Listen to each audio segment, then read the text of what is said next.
بسم اللہ الرحمن الرحیم۔ ایڈونچر۔ اوہ، تو یہ کہو کہ تم ہماری تنظیم کی کسی شاخ سے تعلق رکھتے ہو۔ بہت دیر میں سمجھی، عمران نے طنزیہ لہجے میں کہا۔ بال چھوڑو میرے، یہ لو۔ وہ سیدھی ہو کر بیٹھ گئی اور چند لمحے بعد بولی، میرا پستول۔ عمران نے جیب میں ہاتھ ڈالے ہی ڈالے پستول خالی کر دیا اور پھر بولا، اب پستول پر قبضہ کر لینے کا سوال ہی نہیں پیدا ہوتا۔ یہ لو۔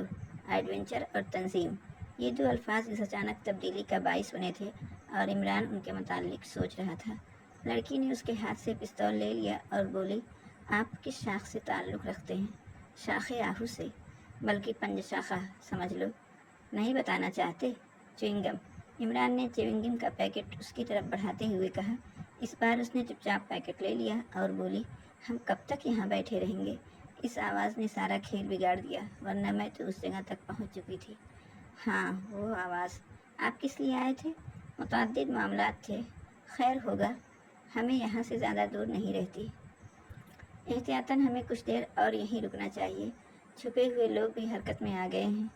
میں نہیں سمجھی۔ کچھ تو باوردی ہیں جو کھلے عام پہرا دے رہے تھے اور کچھ CID والے جو ادھر ادھر چھپ کر عمارت کی نگرانی کر رہے تھے۔ اچھا ہی ہوا کہ تم نے اندر گھسنے کی کوشش نہیں کی۔ میں سچ کہتی ہوں، اس اچانک آواز نے بوکھلا دیا تھا، ورنہ میں اس طرح پہنچتی کہ CID بھی جھک مار کر رہ جاتی۔ چور دروازہ؟ ہاں، میرے علاوہ اور کسی کو اس کا علم نہیں۔ عمران کچھ نہ بولا۔ وہ سوچ رہا تھا کہ اب ماہر ارضیات کے متعلق بھی کچھ معلوم ہو سکے۔ تھوڑی دیر تک خاموشی رہی، پھر اس نے اٹھتے ہوئے کہا، تم یہیں ٹھہرو، میں دیکھوں کہ اب سڑک کی پوزیشن کیا ہے۔ میں یہاں تنہا نہیں رکوں گی۔ خیر چلو۔ عمران نے ٹھنڈی سانس لی۔ وہ دونوں جھکے جھکے چڑھائی پر چڑھنے لگے۔ کچھ دور چلنے کے بعد عمران نے اسے پیچھے ہی روک دیا اور خود سینے کے بل کھسکتا ہوا اوپر پہنچ گیا۔ کچھ دور سامنے ایک دھبا سا نظر آ رہا تھا۔ تھوڑی دیر آنکھیں پھاڑتے رہنے کے بعد وہ اندازہ کر سکا کہ موٹر سائیکل بھی وہیں موجود ہے جہاں اس نے چھوڑی تھی۔ وہ چپ چاپ پلٹ پڑا۔ کیا بات ہے؟ اس نے پوچھا۔ چال، واپس چلو۔ وہ اس کا ہاتھ پکڑے نشیب میں اترتا چلا گیا۔ اس بار وہ جھاڑیوں کے قریب رکنے کے بجائے آگے ہی بڑھتے رہے۔ اب ہم کہاں جا رہے ہیں؟ اس نے پوچھا۔ تم عالمگیر روڈ ہی پر رہتی ہو نا؟ ہاں۔ مکان نمبر 22۔ بہت دور چلنا پڑے گا۔ اوہ، تو پیدل آئی تھی؟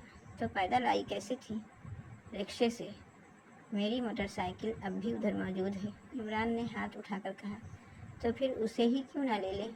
میں بہت بیوقوف آدمی ہوں، اس لیے مجھ سے ایسی عقل مندی سرزد نہیں ہو سکتی۔ میں نہیں سمجھی۔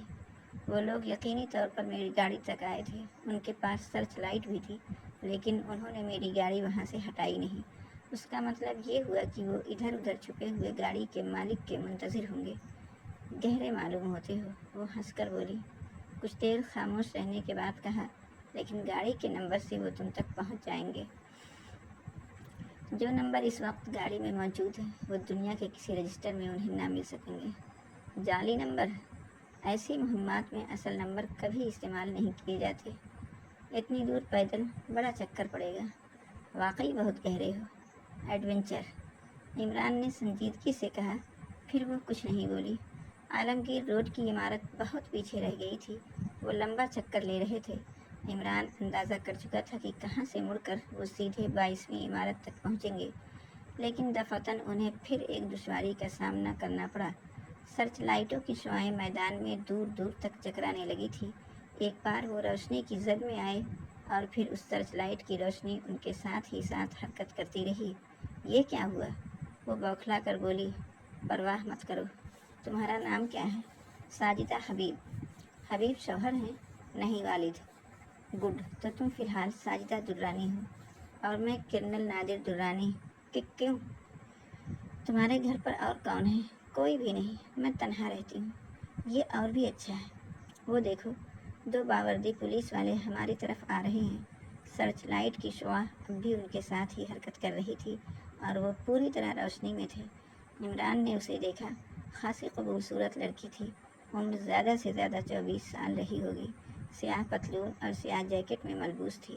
اپنے کپڑے جھاڑ ڈالو، عمران نے کہا، اور اس کا ریڈی میڈ میک اپ جیب سے نکل کر چہرے سے جا لگا۔ طوطے کی چونچ کی طرح جھکی ہوئی پلاسٹک کی ناک اور اسی سے منسلک نقلی مونچھیں۔